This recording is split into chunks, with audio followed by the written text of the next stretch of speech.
전자의 사건 검색. 이런 내용이 나와요. 거기를 더블 클릭하면 대법원 나의 사건 검색 창이 딱 떠요. 그러면 거기에 보면은 어떻게 되어 있냐면 이제 관할 법원, 관할 법원 사건 번호를 자기가 이제 알고 있다는 전제하에 관할 법원. 그러면 만약에 수액 사건이면 2018 가소 땡땡땡 번호 뭐 5987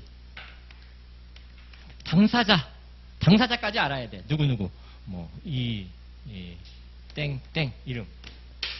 요거를 알면은 그 소송의 진행 상태를 알 수가 있어요. 신청 사건의 진행 상태를 알 수가 있어. 서울 남부지방법원 예를 들어서 2018 가소 또는 가단 땡땡땡 사건 번호 당사자는 원고든 피고든 한 사람만 알면 돼. 소장을 이제 접수하면 상대방 그 소장을 접수하면 담당 직원이 사건 번호를 알려줘요. 소송 사건은 적어와야 돼. 그거 모른단 말이야. 그러니까 보통상 알려줘. 이렇게 보여줘. 네 사건 번호가 이거라고 알려준다고. 그 담당 접수관이. 그러면 그 사건 번호를 기재해오는 거예요. 어디 법원? 사건 번호? 그 당사자 내가 알고, 자기가 내가 냈으니까 알고 있을 거고. 그거를 받아오면은 한 그 법원에 접수하고 난 다음에 한 2-3시간 정도 있으면 창에 떠요. 그러니까 이걸 입력을 하면 창에 뜬다고요. 그러면, 그, 저장하는 방법이 있어요. 저장이 있어요. 저장을 하고 이걸 사건 번호를 기입하면 그게 50개까지 그 자체에서 암기가 돼요. 그 컴퓨터가 50개까지 암기를 해준다고. 50개까지 관리할 수 있는 거예요, 관리. 근데 주의할 점은 그것만 컴퓨터만 믿고 있으면 안 돼. 컴퓨터가 어떤 때는 오류가 나가지고 그 내용이 싹 날아가 버리는 경우가 있어요. 그러니까 백업을 해놔야 돼. 백업을 어떻게 해? 자기 그 A4 용지 그 이면지에다가 적어두시라는 거예요. 적어. 가끔 그런 경우 좀 드문데 컴퓨터 또 질에 따라서 아니면 또 운영자의 그 미숙으로 인해서 이 자체가 날아가 버리는 경우가 있어요. 오류가 생기면서. 그러면 어디 가서 내 사건 번호를 어떻게 의뢰인의 정보를 내가 어떻게 의뢰한테 그걸 물어봐? 의뢰한테 사건 번호 뭐냐고 물어봐? 안 되잖아. 이거 어떻게 백업을 해야 된다는 거예요. 백업을 이면지에다가 서면으로다 이렇게 기재해 놓으시라는 거예요. 그래야지 혹시 분실됐을 때 그거 보고 다시 다시 입력하면 되니까. 자, 또 하나는 이제 이 소송을 나이 사건 검색과 관련된 얘기를 지금 말씀드리는 거예요. 소송을 하다 보면 우편으로다가 소송 변하는 경우가 있어요. 그러니까 예를 들어서 내가 혼자 지금 법무사를 개업을 했는데 직원 없고 아니면 직원이 있는데 직원이 바빠서 뭐 외근을 나갔다. 그러면 내가 이제 소장을 작성해서 이 서울 남부지방법원에서 저쪽 제주도를 보내야 돼. 제주도 소장을 보내야 돼. 그럼 제주도 가서 사실 어떻게 해야 돼? 내가 소장을 만들어서 거기 가서 접수해야 되잖아. 제주도까지 가야 되잖아. 근데 안 가도 하는 경우가 할 수 있는 경우가 있어요. 특히 소장 같은 게라든가 경매도 가능해요. 경매 신청. 소장, 경매 신청 이런 거 관련해서는 우편으로 보낼 수 있어요. 우편. 물론 이제 우편 봉투 보내는 사람, 받는 사람이죠. 받는 사람은 물론 내가 보내는 그 지방법원이지. 예를 들어서 뭐 제주지방법원 쓰고 그다음에 밑에 주소 쓰고 우편번호 쓰고 보내는 사람은 우편으로 보낼 때는 꼭 법무사 위임장 안 붙여도 상관없어요. 붙여도 되고 안 붙여도 돼요. 그러니까 당사자 본인으로 보내도 된다는 거예요. 물론 수수료는 법무사가 이제 받았는데 작성을 했는데 일반 내가 직접 가면 위임장 붙이고 제출해야 되잖아. 접수해야 되잖아. 근데 우편으로 보낼 때는 위임장 붙여도 되고 아니면 당사자 이름으로 보내도 된다는 거예요. 그거 다 받는 사람이 모를 거 아니야. 당사자가 받았는지 신분증 확인할 수 없잖아. 그러니까 그런 방법도 있다라는 거예요. 자, 그럼 문제는 물론 이제 거기에 소장 작성하고 인지 그 표지 그 뒷면에다가 인지한 영수증 법원 제출령, 송달료 법원 제출령 다 붙이고 우편 집어넣고 본인하고 그리고 우편 딱지 우표 사서 보낸다 이 뜻인 거예요. 그 보낸다는 내용이 그 내용을 생략해서 말씀드린 거야. 자, 이제 보내게 되면 우편으로 보내게 되면. 내가 법원에 직접 가서 접수했을 때는 사건 번호를 당사자 담당 직원이 알려줘서 내가 그 번호를 부여받을 수 있는데 우편으로 보낼 때 그럼 어떻게 하냐라는 거예요. 모르잖아. 하는 방법이 있다라는 거예요. 즉, 대법원 사이트에 가보면 그 나이 사건 그 검색 그 창에 가보면 그 내용 그 글자 있는 부분인데 거기에 어떠 있냐면 신한은행 우편 송달료 확인 사건 번호 확인이라는 그런 그게 더블 클릭할 수 있는 부분이 있어요. 자, 그러면은 우편으로 보냈을 때는 그 영수증 있죠? 내가 영수증을 우체국에서 영수증을 받잖아. 그 영수증에 등기 번호 우체국 보낸 번호가 있어. 등기 번호가 있다고. 그 관련 번호를 대법원 사이트 나이 사건 검색 거기 부분 신한은행이 보통 많이 들어가 있으니까. 근데 꼭 신한은행 아니어도 할 수 있다고 하더라고. 나는 신한은행만 해봤는데 그 더블 클릭하면은 이제 입력하라고 시키는 대로 영수증을 갖고 시키는 대로 시키면은 그 사건 번호를 알아낼 수가 있어요. 물론 사건 번호가 이제 바로 검색하면 안 나오겠지. 보낸 다음에 요통은 보통 우편으로 보내면 특별로 보내면 바로 그 다음날 들어가요. 그러니까 오늘 오전에 보냈다. 그러면 제주도도 그 다음날 오후 정도면 그 법원에 도착을 해. 그럼 그 시간대쯤에 맞춰서 검색을 해보면 사건 번호가 확인할 수 있다는 거예요. 접수하고 사건 번호가 부여서 거기다 올려놓는 거야. 띄워놓는 거야. 그러면 우편으로도 그렇게 알아내는 방법이 있다는 거예요. 그러니까 우편 접수도 많이 한다라는 거예요. 저 같은 경우에도 중앙지방법원 가기 싫으면 그냥 우편으로 보내고, 지방 같은 경우는 우편으로 보낸다라는 거예요. 소장 같은 경우, 답변서 같은 경우. 지방 같은 경우 일일이 갈 필요 없는 거예요. 다 우편료 해봐야 한 3, 4천 원이면 보내잖아요. 직접 가려면 어떻게 돼? 교통비, 시간 이런 게 확인돼. 그런 게 좀 편한 점이 있는 거예요. 우편으로. 우편으로 보내도 이렇게 확인할 수 있는 방법이 있다고 알아두시면 편하다고. 자, 그게 이제 사이트와 관련해서 이제 기본적으로 해둬야 될 것들인 거예요. 자, 또 하나 이건 뭐 꼭 가입할 필요는 없는데 도로명 주소 있죠. 요 주소 소장 같은 걸 작성하다 보면 원고 피고 주소를 기재한단 말이에요. 근데 주소는 과거에는 도로명 주소가 없을 때는 예를 들어서 지방 같은 경우는 무슨 면, 몇 번지 이렇게 돼 있잖아. 근데 요즘 다 도로명 주소로다가 쓰게끔 돼 있어요. 신청서도 그렇고, 소장 같은 경우도 있고, 법원에서 다 도로명 주소도 유도를 해. 도로명 주소 안 하면 도로명 주소를 고쳐오라고 하는 그 법원도 있어요. 그게 강제적은 아닌데, 거의 이제 보편화되어 있다는 거예요. 그래서 도로명 주소로다가 써서 소장에다 내셔야 돼. 근데 도로명 주소 모르는 경우도 있다고. 의뢰인은 지번으로 기재해서 가져오는 경우도 있다고. 그러면 자기가 그걸 변환해야 돼. 도로명 주소로다가. 그러면 그것도 역시 네이버 창에다가 도로명 주소 이렇게 딱 치면은 도로명 주소 사이트가 나와요. 그 변환해지는 사이트가 있다고. 그래서 지번을 기재하면 도로명 주소로, 도로명 주소를 기재하면 지번 주소로 이렇게 바꿔진다라는 거예요. 그런 것도 알아둘 필요가 있는 거예요. 물론 상대방이 도로명 주소로다가 주소를 기재했으면 뭐 문제 없어요. 그걸 기재하면 돼. 근데 지번으로 가져오는 경우가 가끔 있어요.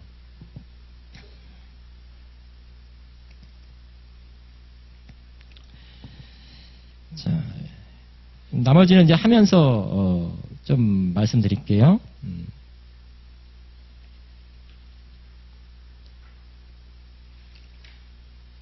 자, 우리 교재와 관련해서 이제 순서대로 좀 나가볼게요. 2페이지 가보시면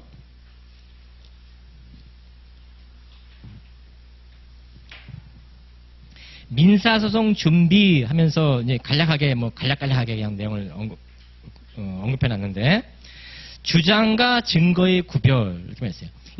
뭔 얘기를 하려고 하냐면, 특히 이제 소장 같은 관련해서 대여금 청구 소송을 제기한다든가, 물품 대금 청구 소송을 제기한다든가, 어떤 그 소송을 제기하려면 그 뒷받침되는 증거들이 있어야 돼. 그래서 대여금 반환 청구를 하면 차용증이 있어야 된다든가, 아니면 계좌 이체해준 내역서가 있어야 된다든가, 금융거래 내역서죠.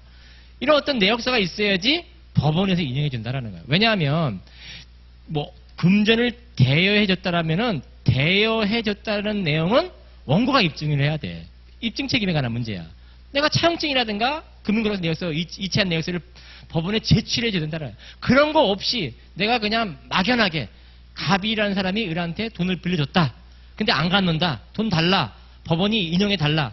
이렇게 주면 인용해 주나요? 인용 안 해준단 말이에요. 기각이란 말이야.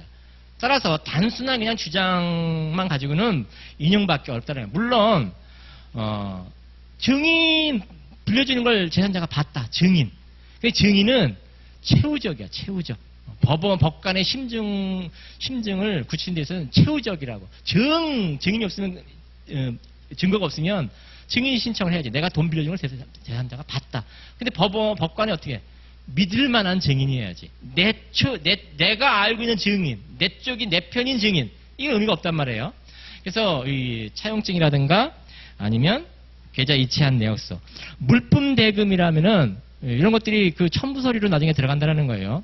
물품을 거래한 내역서, 공급한 내역서, 또는 세금 계산서, 이런 것도 보조적이긴 하지만 증거 물품들이 된다는 거예요. 그런 것들을 미리 의뢰인한테 확인해야 되는 거예요. 그런 게 있냐? 있어야 된다. 없으면 안 된다. 상담할 때도 그런 거예요. 의뢰인이 돈 빌려줬대. 근데 막인이 돈 빌려줬대. 증인도 없고 아무것도 없어. 그러면 인정받기 어려운 거예요. 소장 대리 신청, 대행해서 작성해주기 어려운 거예요. 그런 것이 그런 의미를 말하는 거예요. 그래서 미리 증거 확보의 필요성이 있다. 소송에서 승소받기 위해서. 자, 형사 고소의 필요성이라고 그랬는데, 법무사가 하는 영역은 상당히 꽤 넓어요. 꽤 넓은데, 이제 요즘 일이 많이 이제 밥그릇 싸움 때문에 그 로스쿨이 다 말아먹었다 그러는데, 이 인원수를 많이 뽑아놓으니까 자꾸 이제 영역을 침범해 오는 거죠. 법무사 영역을. 그럼에도 불구하고 또 이 나름대로 개발하고 확인하면 나름대로 업무를 개척해 가시더라고요. 일을 개혁해서. 그러니까 처음에는 좀 시험만 공부하고 붙으신 분들이 좀 고전을 하긴 해요. 왜냐하면 거래처가 없으니까. 거래처가 있으면 굶어 죽지는 않아요. 근데 거래처가 없으면은 고전을 좀 한다고요. 처음에 돈을 까먹을 수도 있어. 근데 하침 하다 보면 이제 그 거래처는 이제 생기는 거죠. 그 사람의 영업 능력에 따라서. 자, 근데 이제 법무사 영역이 꽤 넓은데 그 중에서 이 형사 사건도 법무사가 할 수 있느냐와 관련해서는 형사 사건은 간단한 거 위주로 해요. 형사 사건. 그래서 폭행 관련 고소라든가 아니면 가장 많이 하는 거 사기와 관련된 고소. 그러니까 사기와 채무불이행의 그 경계선을 잘 파악하셔야지. 단순한 채무불이행 사유인데 사기 고소죄를 작성했다. 그럼 무고와 관련돼서 귀찮아질 수 있어. 무고와 관련해서. 그러니까 법무사가 무고죄는 아닌데 불려다닐 수 있다라는 거예요. 그러니까 사기죄 같은 경우는 좀 조심하셔야 되는 게 확실한 거일 때만 대행 작성해줘야 돼요. 그리고 본인한테 반드시 확인해서 본인 서명 날인을 받도록 하는 게 좋아요. 그래야지 나중에 혹시 문제가 되더라도 법무사가 피해갈 수 있다는 거예요.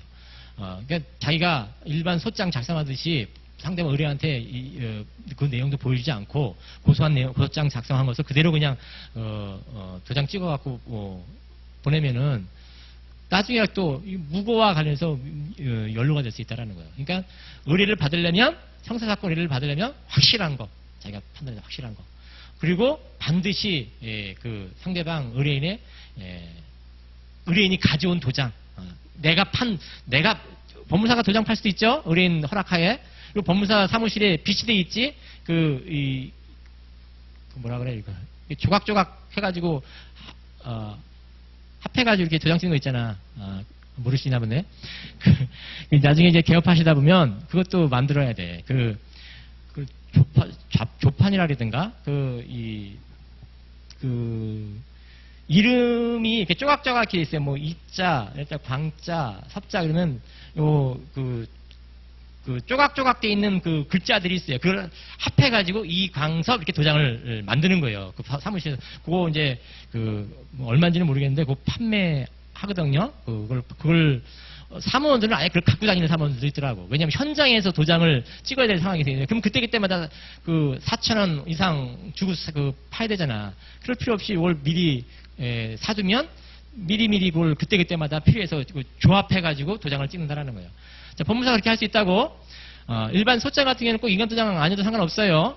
인간 도장에도 되지만 인간 도장 아닌 도장도 소장에는 쓸 수 있는 거예요. 신청서에도 마찬가지야. 꼭 인간 도장을 쓸 필요 없어. 그래서 그거 조합해서 찍기도 하는데 그 도장을 그 소장에 막 쓰지 말라는 얘기인 거예요. 의뢰인한테 의뢰인이 가져온 도장 그리고 아예 거기다가 그냥 의뢰인 자필 날인하도록 이렇게 유도를 하세요. 고소장 같은 경우는. 그래야지 나중에 문제가 없다라는 거예요. 그럼 형사 고소는 어떤 측면에 있냐면 나중에 이제 이게 민사소송으로 다 같이 제기할 수 있는데, 형사소송 제기하면서 사기죄라든가 폭행죄 고소하면서 민사소송으로 같이 손해배상 청구소송이 들어가잖아요. 그러면 유력한 증거가 될 수가 있어요. 유력한 증거. 그리고 또 하나는 상대방을 압박할 수가 있어요. 즉 형사고소를 해두면 그 의뢰인은 돈 몇 푼 주는 건 별로 신경 안 쓸 수 있는 거예요. 상대방은, 피고는. 오히려 범죄로서 그 경력 낳는 거에 민감하다고. 그렇기 때문에 바로 합의가 들어와요. 형사고소를 해두면은. 그래서 특히 폭행죄 같은 경우는 형사고소와 관련해서 합의하게 되면 어떻게, 방해서 불법죄니까 처벌 안 받잖아. 또 사기죄 같은 경우도 합의해주면 어떤 문제가 생길 수 있어. 감형될 수 있잖아. 그러니까 이게 상대방 압박용으로 아니면 민사소송에서 유력한 증거로. 민사소송 작성할 때 어떻게 하는 거야? 내가 이렇게 해서 상대방을 어디 그 경찰서에 아니면 어디 검찰에 지금 고소를 해놨다. 사건 결과는 아직 몰라. 고소를 해놨다. 그러면 그것도 어떻게 보면 반영이 영향을 미친다라는. 그리고 그 결과물이 나오면 그건 유력한 증거지.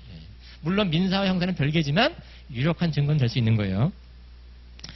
자, 또 하나 이제 그 밑에 소송의 방식인데, 소송은 나중에 이게 이제 민사 소송과 관련해서 일반 소송 소장 형태로다가 소송을 제기할 거냐, 아니면 지급 명령 형태로 제기할 거냐라는 거예요.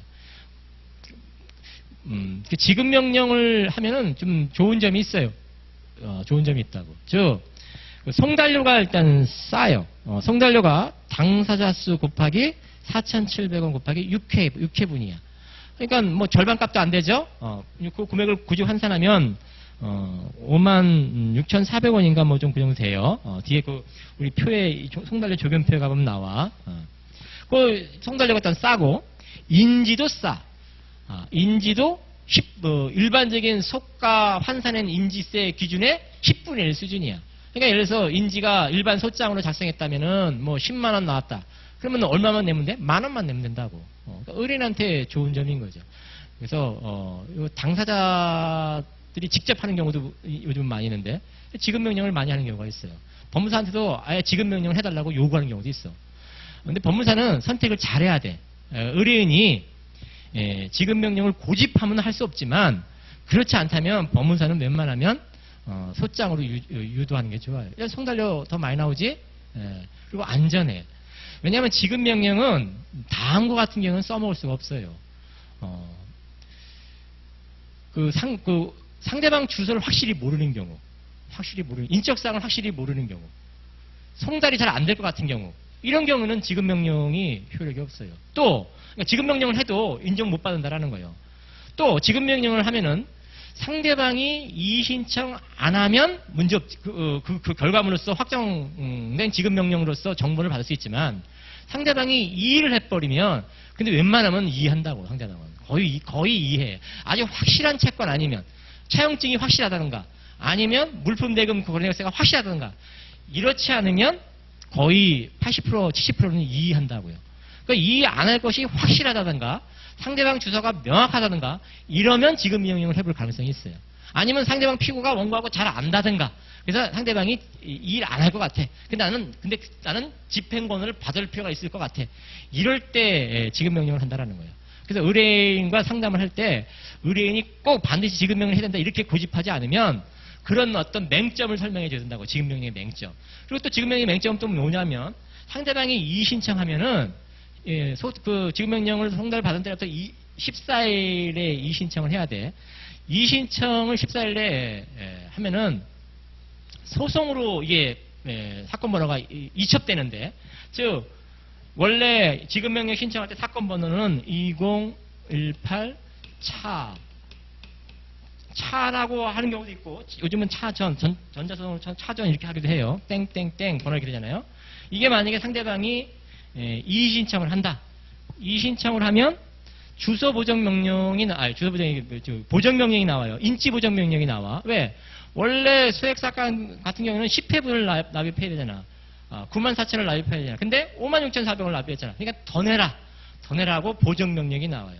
그 보정 명령에서 인지 보정을 해. 그러면 안 하면 각하될 수도 있어요, 지급 명령이. 근데 보정 명령을 해. 그러면 이 사건 번호가 2018 가소 땡땡땡 이렇게 바뀐다라는 거예요. 요 지급명령 신청을 나의 사건 검색에다가 그 저장해 두면 이렇게 확인할 수 있어요. 요거 이렇게 사건 번호가 바뀌는 것을 확인할 수가 있다고. 그래서 그런 지급명령 상대방이 이의신청하면 신청 사건에서 소송 사건으로 이첩된다라는 거예요. 근데 그럼 무슨 문제가 생겨? 원래 애당초 처음에 일반 소액 사건으로 신청했다면 2달 내지 3달이면 끝날 건데 이 지급명령 신청하면 뭐 또 송달 가고 받고 법원의 업무라는 것은 좀 인내를 필요로 해. 이게 막 후딱후딱 안 한다고. 법원 애들은 자기가 당사자가 아니기 때문에 느긋해.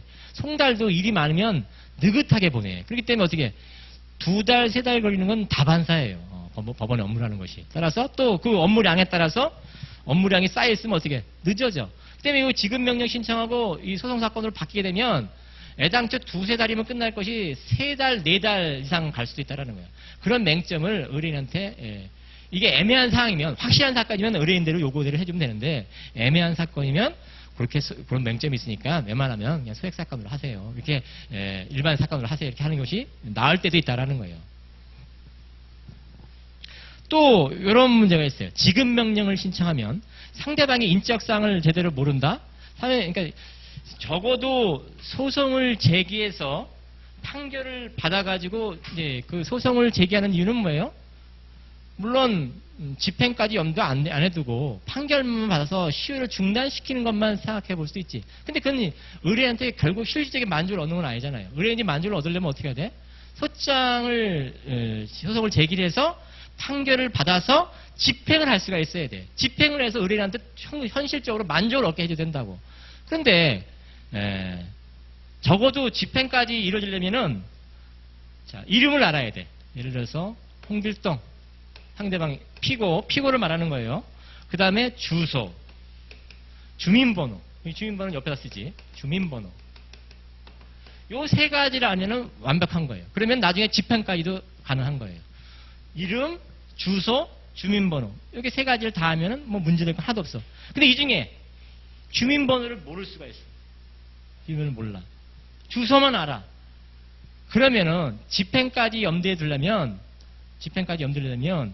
이 주소가 주민등록상 주소여야 돼. 주민등록상 주소. 그래서 이름하고 주민등록 기존의 과거 주소도 상관없어. 현재 그 송달 못 받는, 그러니까 왜? 과거 주소만 알 수 있잖아. 현재 주소는 모를 수 있잖아. 근데 주민등록상 연결만 되면 된다라는 거야. 그 주민 초본상에, 그 주소, 그 내역 변동상에 연결이 돼야 된다. 연결 안 되면 집행 안 돼요. 송달을 받을 수는 있을지 모르지. 그렇지만 집행 못 한다라는 거야, 나중에. 집행할 때. 집행할 때는, 상대방 채무자의 주민 초본을 띈다고. 근데 초본을 띄려고 봤더니 연결이 안 되면 못 띈다. 근데 이렇게 과거 주소를 알고 있으면 어떻게 되는 거예요? 공시송달로 판결할 수 있어요. 과거 주소를 알고 있다. 그러면은 집행할 때 이 판결문을 가지고 뛸 수 있다라는 거예요. 그러면 주민번호도 알아낼 수 있고 현재 주소도 알아낼 수 있다라는 거예요. 그래서 이 주민번호 다 몰라도 돼. 주민번호도 앞자리만 알고 뒷번호는 또 모를 수 있어. 상관없다고 연결만 되면은. 근데 연결 안 되면은 안 된다고. 그럼 연결 안 되면 어떻게 해야 돼? 연결 안 되면은 찾아내야지. 상대방을 찾아내는 방법. 상대방을 찾아내는 방법. 뭐 핸드폰 번호만 알고 있다. 이거 안 될까? 그 개인 사업자로서 법인 같은 경우는 법인 등기부등본을 띄면 뭐 다 나오니까 문제 없는데 개인 사업자 같은 경우는 그 개인의 그 살고 있는 주소는 몰라. 근데 그 개인 사업자의 그 사무소를 알아. 사무소. 근데 이게 주민등록상하고 연결 안 되는 거죠? 그럴 때는 어떻게 하느냐? 사실조회 신청을 해요. 즉 법원에 소장 제기하면서 동시에 사실조회 신청을 한다라는 거예요. 그러면 상대방 그 사업장을만 알아. 사업자 등록번호. 사업자 등록번호 가지고 집행할 수 없어요. 주민번호, 개인 사업자는 주민번호를 알아야 돼. 법인은 법인 번호를 알아야 되고. 그런데 법인은 법인 등기부등본을 띄면 다 알 수 있다고. 근데 개인 사업자는 사업자 번호만 갖고는 안 돼요. 개인 주민번호를 띄워야 돼. 개인한테 집행해야 되잖아. 개인 사업자는. 그러면 요 관할 세무서 있죠? 그 업장을 관할하는 세무서. 이래서 여기 양천구에 그 그 사업장을 두고 있다. 양천 그 세무사무소 그 사실주의 신청 조회 기간을 말하는 거예요. 또 핸드폰 번호만 아는 경우가 있어요. 핸드폰 번호도 할 수 있어요. 그럼 조회 기간이 어디야? 세 가지에 대해서 하는 거예요. 그 핸드폰이 어떤 핸드폰인지 뭔지 모르잖아. KT, SK텔레콤, 그다음에 LG U+. 그 세 가지 그 본점 주소지를 그 인터넷 치면 다 나와요. 그 기재하고 그 조회 기간을 세 가지 모두한테 법원한테 요청하는 거야. 내가 이 사람의 핸드폰 번호 이거밖에 모른다. 현지 주소도 모르고 이름밖에 모른다. 이름밖에. 그러면 그 SK텔레콤이라든가 근데 핸드폰 번호는 알아. 물론 핸드폰 번호가 누구? 그 사람 소유여야 돼. 그 사람 소유. 그 사람 소유 아니면 또 안 돼. 그러면 그 세 가지 SK텔레콤, KT, 그 다음에 LG U+, 그 세 가지 그 기관한테 사실주의 신청해달라고 요구합니다. 세무서 같은 경우는 관할 그 세무서한테 요구한다. 또 개인 사업자도 아니고 또 핸드폰도 없어. 그럼 또 할 수 있는 방법. 그 담당 거주지 내지 주소지 그러니까 구만이락도 알 수 있잖아. 구만이락도. 그러면 그 구청에다가 사실주의 신청을 한다라는. 내 이 사람 이거밖에 모른다. 라는 식으로다가. 그래서 이런 경우가 있어요. 갑이라는 사람이 사망을 했어. 그 사람을 상대로 소송을 제기해. 근데 소송이 그 사람이 갑이 예를 들어서 갑이 을을 상대로 소송을 제기해. 근데 을이 사망을 했어. 근데 을이 사망했으면 그 상속인한테 당사자 표시 정정을 해야 되잖아. 그럼 을을 모르잖아. 그럼 어떻게 해? 그 사망한 사람이 그 등록 기준지라든가 아니면 주소지 거기 그 구청에다가 사실주의 신청을 한다. 그럼 어떻게 해? 상속인들이 쫙 나오지. 그러면 그 상속인들을 이제 사실주의 신청하면 법원한테 사실주의 신청 결과가 법원한테 와요. 그럼 법을 열람을 해. 당사자한테 바로 안 줘. 안 보내줘. 법원으로 온다고. 법원. 사실주의 신청서를 법원에다 제출하면 법원이 그 기관한테 발송을 해. 법원한테 네가 알고 있는 정보를 법원한테 제출하라고. 그럼 법원한테 와. 법원한테 오면은 그걸 열람을 해. 열람을 해서 거기에 상속인들이 쭉 나오죠. 인적사항을 기재할 수가 있지. 그래서 어떻게 했어요? 당사자 표시 정정 신청을 낸다라는. 청구 취지 변경 신청을 낸다라는 거예요. 방법은. 뒤에 보시면 서식을 해놨어요. 거기까지만 하고 쉴게요. 189페이지를 가봐요. 교재 갖고 계시는 분. 교재 없어요? 이 교재 무료 주는데? 저기 밑에 그 사무실에서 189페이지 가보시면 사실조약 촉탁 신청하는 내용이 있어요. 이건 잠깐 쉬었다가 그거 보면서 말씀드리도록 할게요.